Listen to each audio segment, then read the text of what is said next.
îi fac o promovare lui Mangle2Fox. Face niște videouri.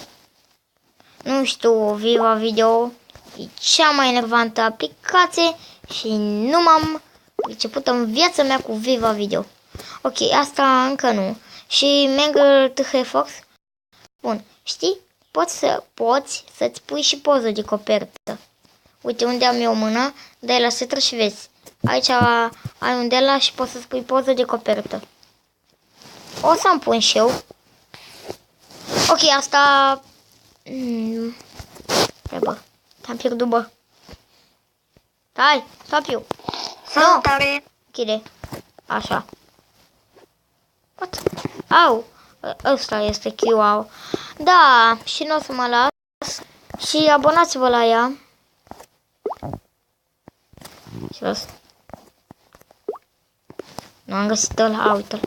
Ok, abonați-vă la ea, e bună. Face niște videouri cu Viva Video.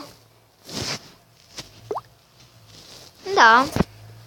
Eu de-abia știu, abia am aflat și o aplicație. Adică e simplu de aflat. Nu. Nu aici. Înainte de tot, sau înapoi, parcă. Hello, aici. Nu. Stai, aici. Nu. Nu și arată, bă. Serios? Da, oricum. După melodii puteți să vă luați. Să știți că e Viva Video. Auziți? Melodia. E după Viva Video. Ok, las asta. I-am făcut promovare pentru că așa am vrut. Că m-am plictisit. N-am nicio promovare făcută. Trebuie să iau de la capăt triplu. Pa, triplu.